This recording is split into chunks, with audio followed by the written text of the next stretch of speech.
Assalamualaikum warahmatullahi wabarakatuh. Salam Om Swastiastu. Namo Buddhaya, salam kebajikan. Perkenalkan, kami dari kelompok 3, Pendidikan Biologi yang beranggotakan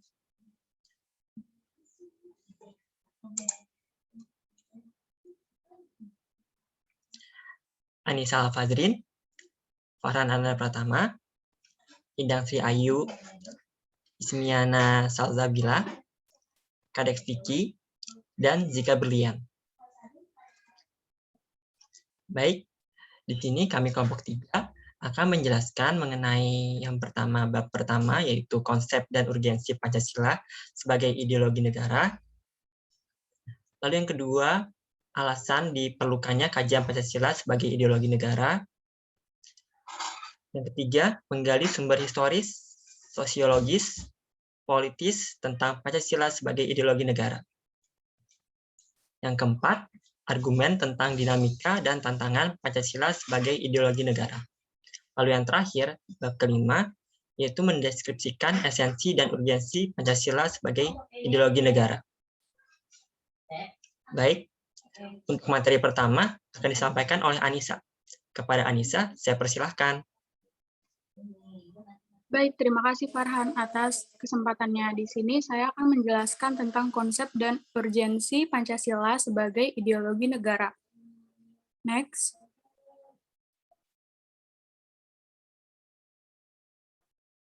Konsep ideologi Pancasila sebagai ideologi negara, yang pertama ada pengertian ideologi.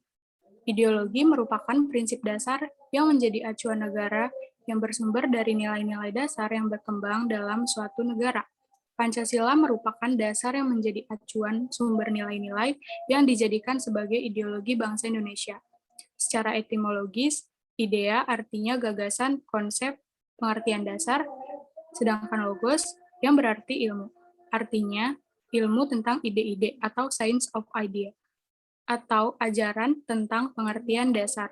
Menurut KBBI, ideologi dapat diartikan sebagai kumpulan konsep bersistem yang dijadikan asas pendapat yang memberi arah dan tujuan untuk kelangsungan hidup. Next. Ada perkembangan konsep ideologi. Perkembangan konsep ideologi yang pertama dicetuskan oleh Destutt de Tracy.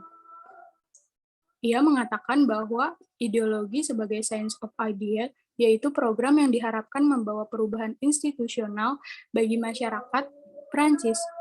Kemudian ada Napoleon, berbeda pendapat dengan Destutt de Tracy, karena menurutnya ideologi itu hanyalah seperti hayalan belaka. Kemudian ada Georges Laraine, menegaskan bahwa ideologi berkaitan dengan perjuangan pembebasan borjuis dari belenggu feodal dengan sikap pemikiran baru dan kritis. Kemudian ada Niccolo Machiavelli, menyebut ada 3 aspek dalam konsep ideologi, yaitu agama, kekuasaan, dan dominasi.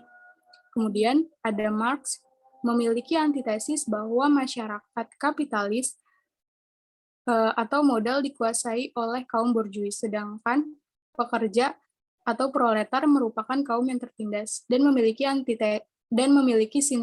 sintesis, yaitu di dalam masyarakat komunis tidak ada lagi kelas penguasa dan kelas yang dikuasai. Next.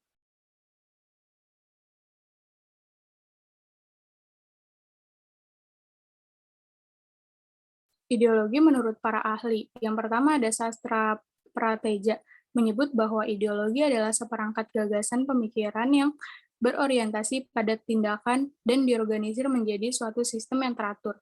Kemudian, menurut Suryanto, ideologi adalah hasil refleksi manusia berkat kemampuannya menjaga jarak dengan dunia kehidupannya. Kemudian ada Mubianto, menegaskan bahwa ideologi adalah sejumlah doktrin, kepercayaan, dan simbol-simbol kelompok masyarakat yang menjadi pegangan dan pedoman kerja. Selanjutnya, ada teori ideologi. Teori ideologi menurut Martin Seligger, yaitu ideologi sebagai sistem kepercayaan. Menurut Alvin Goldner, ideologi sebagai proyek nasional. Menurut Paul Hirsch, ideologi sebagai relasi sosial. Ideologi sebagai sistem kepercayaan merupakan ideologi yang sekumpulan kepercayaan dan penolakan yang digunakan dalam bentuk pernyataan yang bernilai yang dirancang untuk melayani dasar-dasar permanen yang bersifat relatif bagi sekelompok orang. Kemudian, ideologi sebagai proyek nasional, ideologi merupakan sesuatu yang muncul dari suatu cara baru dalam wacana politis, didukung dengan nilai-nilai logis dan berkaitan dengan revolusi industri. Kemudian, ideologi sebagai relasi sosial, ideologi merupakan suatu sistem gagasan politis yang dapat digunakan dalam perhitungan politis. Selanjutnya, ada fungsi ideologi. Fungsi ideologi adalah sebagai struktur kognitif pengetahuan menjadi landasan, sebagai orientasi dasar serta menunjukkan tujuan hidup, sebagai norma-norma yang menjadi pedoman, sebagai bekal untuk menemukan identitas, sebagai kekuatan semangat hidup untuk mencapai suatu tujuan, sebagai pendidikan untuk memahami, menghayati, dan mengolah tingkah laku. Kemudian ada jenis-jenis ideologi, ada yang pertama Marxisme-Leninisme. Suatu paham yang meletakkan ideologi dalam perspektif evolusi sejarah yang didasarkan pada dua prinsip. Pertama, penentu akhir dari perubahan sosial adalah perubahan dari cara produksi. Kedua, proses perubahan sosial bersifat dialektis. Yang kedua adalah liberalisme, yaitu suatu paham yang meletakkan ideologi dalam perspektif kebebasan individual. Artinya, lebih mengutamakan hak-hak individu. Yang ketiga ada sosialisme, yaitu suatu paham yang meletakkan ideologi dalam perspektif kepentingan masyarakat. Artinya, negara wajib menyejahterakan seluruh masyarakat atau yang dikenal dengan konsep welfare state. Dan yang keempat ada kapitalisme, suatu paham yang memberi kebebasan kepada setiap individu untuk menguasai sistem perekonomian dengan kemampuan modal yang ia miliki. Selanjutnya ada urgensi Pancasila sebagai ideologi negara. Pancasila sebagai ideologi suatu negara juga menghadapi berbagai macam tantangan. Salah satunya tantangan yang paling dominan pada saat ini adalah tantangan globalisasi. Globalisasi merupakan era saling keterhubungan antara masyarakat suatu bangsa dengan bangsa lain sehingga lebih menjadi terbuka. Kemudian ada karakteristik kebudayaan secara global. Yang pertama, berbagai bangsa dan kebudayaan menjadi lebih terbuka, pengetahuan identitas keragaman masyarakat dengan ideologi yang berbeda dapat bekerja sama maupun bersaing. Kebudayaan global sesuatu yang secara khas utuh tetapi tetap plural dan heterogen. Kemudian nilai-nilai hak asasi manusia, kebebasan, demokrasi menjadi nilai yang dihayati bersama. Kemudian ada fase-fase perkembangan globalisasi, ada fase embrio, abad ke-15 sampai abad ke-18, fase pertumbuhan, abad ke-18, fase take-off, abad ke-18, tahun ke-1870 sampai 1920, fase perjuangan tahun 1920 sampai 1960, fase ketidakpastian tahun 1960 sampai 1990, dan fase kebudayaan global seperti sekarang ini. Selanjutnya, materi selanjutnya saya serahkan kepada moderator. Baik, Anissa, terima kasih atas materi yang telah disampaikan. Nah, untuk materi yang kedua akan dipresentasikan oleh Kadek. Kepada Kadek, saya persilahkan. Farhan, atas sini saya akan alasan kajian Pancasila sebagai ideologi negara. Slide.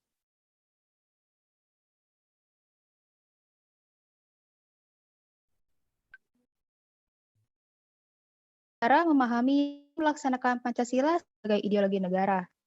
Sebagai warga negara, Anda perlu memahami kedudukan Pancasila sebagai ideologi negara. Karena ideologi Pancasila tangan dari ideologi dunia dan global. Unsur-unsur yang mengaruhi ideologi Pancasila yaitu unsur ateisme atau komunisme bertentangan dengan sila ke-1 Pancasila.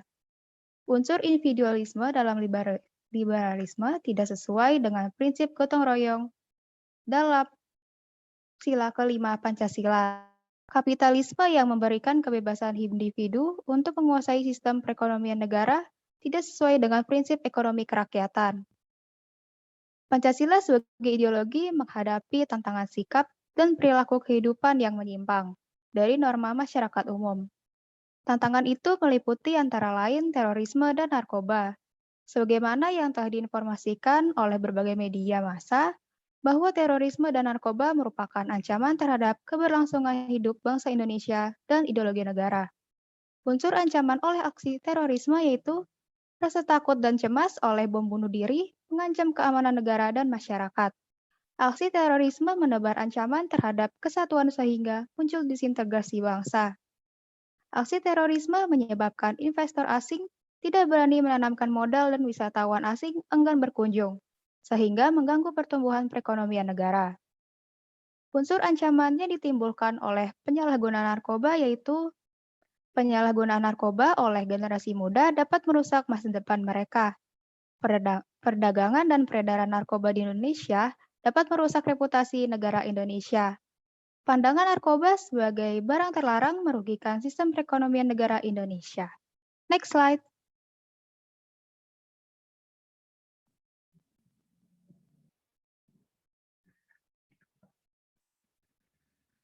Penyelenggara negara memahami dan melaksanakan Pancasila sebagai ideologi negara. Perlu diketahui bahwa selain warga negara, penyelenggara negara merupakan kunci penting bagi sistem pemerintahan yang bersih dan berwibawa. Sehingga aparatur negara juga harus memahami dan melaksanakan Pancasila sebagai ideologi negara secara konsisten. Ideologi Pancasila dijabarkan ke dalam berbagai peraturan perundang-undangan. Unsur penting dalam kedudukan Pancasila sebagai orientasi kehidupan konstitusional yaitu kesediaan untuk saling menghargai. Artinya, ada kesepakatan bersama-sama membangun dan tanpa diskriminasi sehingga ideologi Pancasila menutup pintu bagi ideologi eksklusif yang mau menyeragamkan masyarakat menurut gagasannya sendiri.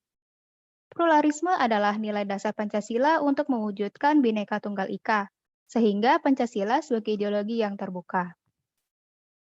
Lalu ada aktualisasi 5 sila Pancasila.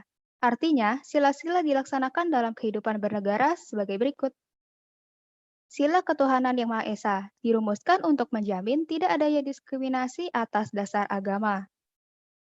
Sila kemanusiaan yang adil dan beradab menjadi operasional jaminan pelaksanaan HAM. Sila Persatuan Indonesia menegaskan rasa cinta pada bangsa Indonesia dilakukan dengan membangun hubungan timbal balik atas dasar kesamaan kedudukan dan tekad untuk menjalin kerjasama yang menjamin kesejahteraan dan martabat bangsa Indonesia. Sila kerakyatan yang dipimpin oleh hikmat kebijaksanaan dalam permusyawaratan perwakilan. Berarti komitmen terhadap demokrasi yang wajib disukseskan. Terakhir ada sila keadilan sosial bagi seluruh rakyat Indonesia.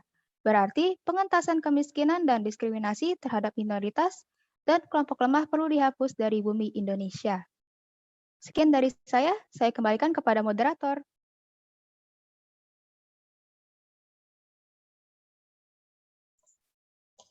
Baik, Kadek, terima kasih. Nah, materi selanjutnya akan disampaikan oleh Ismi.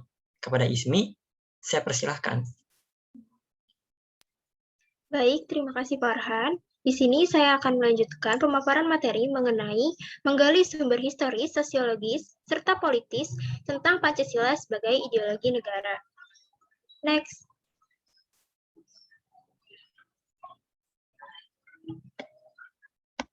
Yang pertama, sumber historis Pancasila sebagai ideologi negara. Sumber historis Pancasila sebagai ideologi negara akan digali oleh para penyelenggara negara yang berkembang sepanjang sejarah Indonesia.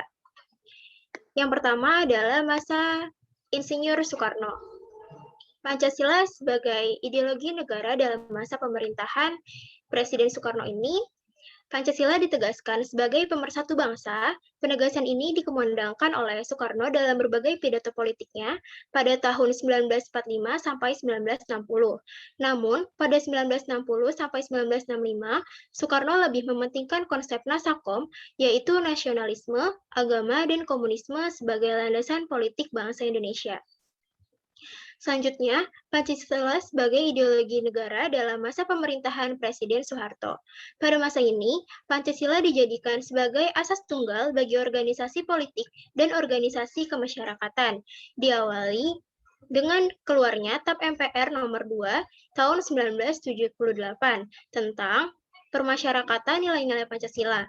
TAP MPR tersebut menjadi landasan dilaksanakannya penataran P4 bagi seluruh lapisan masyarakat. Selanjutnya, pada masa Presiden B.J. Habibie. Pada masa ini, Habibie mendapatkan desakan sehingga beliau menghapus penataran P4. Pada masa ini, Pancasila kurang bergema karena pemerintahan Habibie lebih disibukkan masalah politis luar negeri maupun dalam negeri. Lembaga yang bertanggung jawab terhadap sosialisasi nilai-nilai Pancasila juga dibubarkan berdasarkan Kepres nomor 27 tahun 1999 tentang pencabutan Kepres nomor 10 tahun 1979 tentang Badan Pembinaan, Pendidikan Pelaksanaan Pedoman Penghayatan dan Pengamalan Pancasila. Selanjutnya, Pancasila sebagai ideologi dalam masa pemerintahan Presiden Abdurrahman Wahid. Pada masa ini, muncul wacana penghapusan TAP MPR nomor 25 MPRS 1966 tentang pelanggaran PKI dan penyebarluasan ajaran komunisme. Pada masa ini, juga terjadi dominan kebebasan berpendapat, sehingga perhatian terhadap ideologi Pancasila cenderung menurun. Selanjutnya, Pancasila sebagai ideologi dalam masa pemerintahan Presiden Megawati.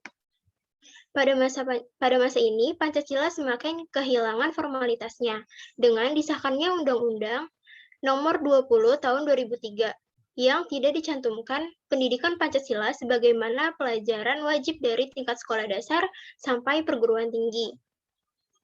Selanjutnya, Pancasila sebagai ideologi dalam masa pemerintahan Presiden Susilo Bambang Yudhoyono. Pada masa ini, juga tidak terlalu memperhatikan pentingnya Pancasila sebagai ideologi negara.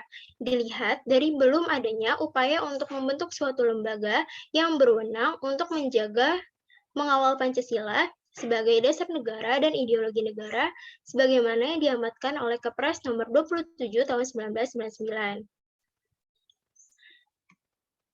Next slide.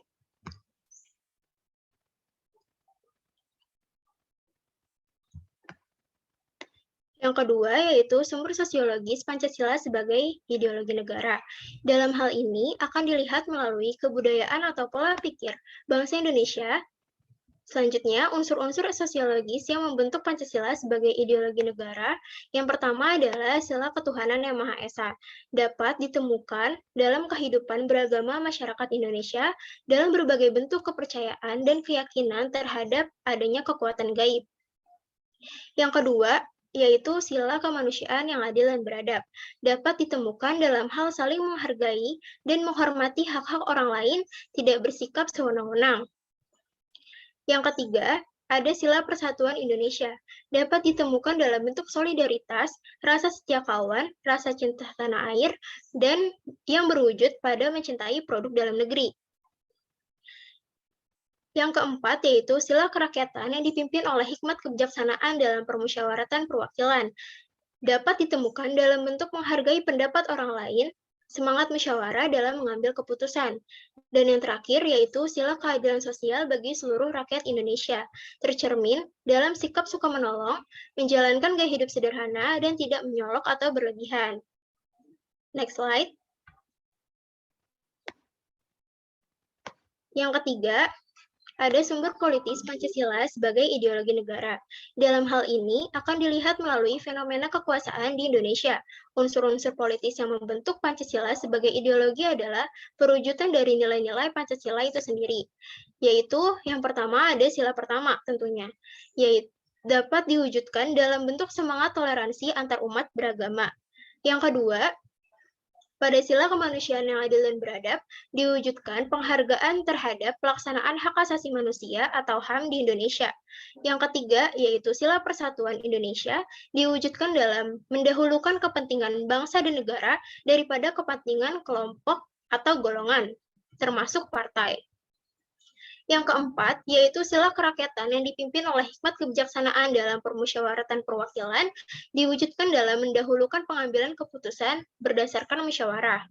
Lalu yang terakhir, yaitu sila keadilan sosial bagi seluruh rakyat Indonesia, diwujudkan dalam bentuk ketidak menyalahgunakan kekuasaan untuk memperkaya diri atau kelompok karena penyalahgunaan kekuasaan yang menjadi faktor utama pemicu terjadinya korupsi.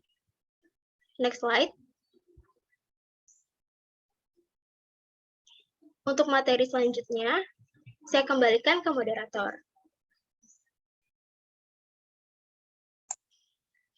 Baik, Ismi, terima kasih atas materi yang telah disampaikan. Nah, untuk materi yang keempat akan dijelaskan oleh Zika. Kepada Zika, saya persilakan. Baik, terima kasih Farhan atas kesempatannya. Saya akan menyampaikan materi mengenai argumen tentang dinamika dan tantangan Pancasila sebagai ideologi negara. Next.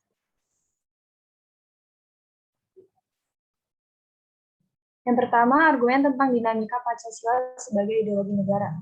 Dinamika Pancasila sebagai ideologi negara memperlihatkan adanya pasang surut dalam pelaksanaan nilai-nilai Pancasila. Yang pertama, pada masa pemerintahan Presiden Soekarno. Pancasila sebagai ideologi negara dalam masa pemerintahan Presiden Soekarno, sebagaimana diketahui bahwa Soekarno termasuk salah seorang perumus Pancasila, bahkan penggali dan memberi nama untuk dasar negara.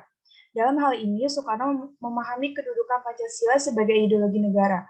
Namun, dalam perjalanan pemerintahannya, ideologi Pancasila mengalami pasang surut karena dicampur dengan ideologi komunisme dalam konsep Nasakom. Lalu yang kedua, pada masa pemerintahan Presiden Soeharto. Kedudukan Pancasila sebagai ideologi sangat kuat melalui TAP MPR nomor 2 tahun 1978 tentang pemasyarakatan P4 dan menjadi asas tunggal bagi semua organisasi politik atau orpol dan organisasi masyarakat atau ormas. Yang selanjutnya adalah pada era reformasi. Pada era reformasi ditandai dengan enggannya para penyelenggara negara mewacanakan tentang Pancasila sehingga hilangnya Pancasila dari kurikulum nasional. Namun, akhirnya tetap ada kesadaran penyelenggara negara tentang pentingnya pendidikan Pancasila di perguruan tinggi. Next.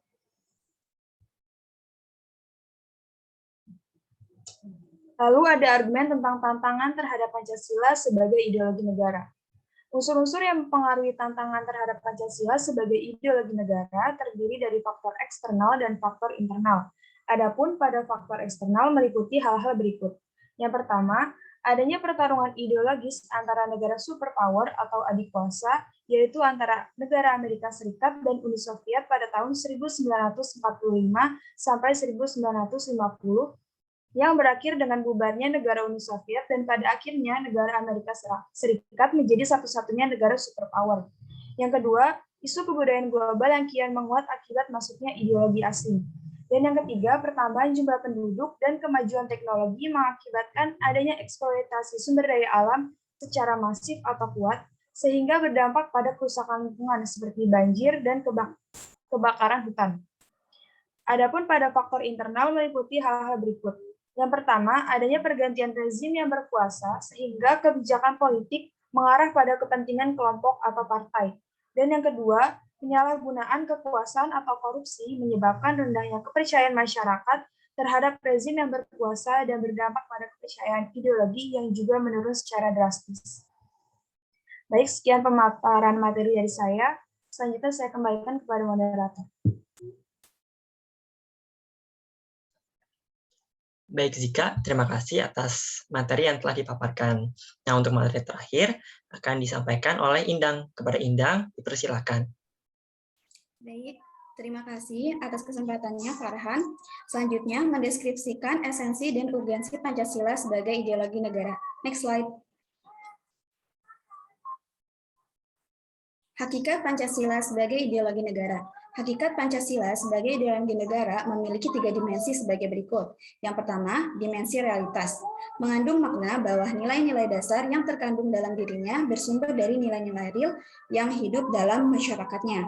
Hal ini mengandung arti bahwa nilai-nilai Pancasila bersumber dari nilai-nilai kehidupan bangsa Indonesia, sekaligus berarti bahwa nilai-nilai Pancasila harus dijabarkan dalam kehidupan nyata sehari-hari, baik dalam kaitannya dengan kehidupan bermasyarakat maupun dalam segala aspek penyelenggaraan negara.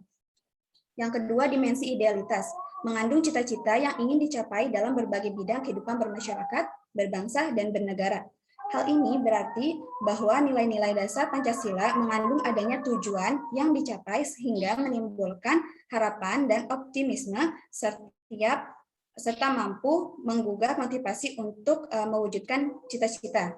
Yang ketiga, dimensi fleksibilitas, mengandung relevansi atau kekuatan yang merangsang masyarakat untuk mengembangkan pemikiran-pemikiran baru tentang nilai-nilai dasar yang terkandung di dalamnya. Dengan demikian, Pancasila sebagai ideologi bersifat terbuka karena bersifat demokratis dan mengandung dinamika internal yang mengundang dan merangsang warga negara yang meyakininya untuk mengembangkan pemikiran baru tanpa khawatir kehilangan hakikat dirinya. Alfian, 1991, 192-195. Next slide. Selanjutnya ada urgensi Pancasila sebagai ideologi negara. Beberapa peran konkret Pancasila sebagai ideologi meliputi hal-hal sebagai berikut. Ideologi negara sebagai penuntun warga negara. Artinya, setiap perilaku warga negara harus didasarkan pada preskripsi moral. Contohnya, kasus narkoba yang merebak di kalangan generasi muda menunjukkan bahwa preskripsi moral ideologis belum disadari kehadirannya. Oleh karena itu, diperlukan norma-norma penuntun yang jelas, baik dalam bentuk persuasif, imbauan, maupun penjabaran nilai-nilai Pancasila ke dalam produk hukum yang memberikan rambu yang jelas dan hukuman yang setimpal bagi pelanggarnya. Selanjutnya ada ideologi negara sebagai penolakan terhadap nilai-nilai yang tidak sesuai dengan sila-sila Pancasila. Contohnya, kasus terorisme yang terjadi dalam bentuk pemaksaan kehendak melalui kekerasan. Hal ini bertentangan nilai toleransi berkeyakinan, hak asasi manusia, dan semangat persatuan. Next slide. Baik, mungkin cukup sekian dari saya. Saya kembalikan kepada moderator. Baik, Indang, terima kasih atas materi yang telah dipaparkan dan juga kepada presentator lainnya yang telah memaparkan materinya masing-masing. Nah, di sini saya akan membacakan kesimpulan tentang pengertian dan pentingnya Pancasila sebagai ideologi negara. Pentingnya Pancasila sebagai ideologi negara bagi mahasiswa adalah untuk memperlihatkan peran ideologi sebagai penuntun moral dalam kehidupan bermasyarakat, berbangsa, dan bernegara, sehingga ancaman berupa penyalahgunaan narkoba, terorisme, dan korupsi dapat dicegah. Di samping itu, Pancasila sebagai ideologi negara pada hakikatnya mengandung dimensi realitas, idealitas, dan fleksibilitas yang memuat nilai dasar, cita-cita, dan keterbukaan sehingga mahasiswa mampu menerima kedudukan Pancasila secara akademis.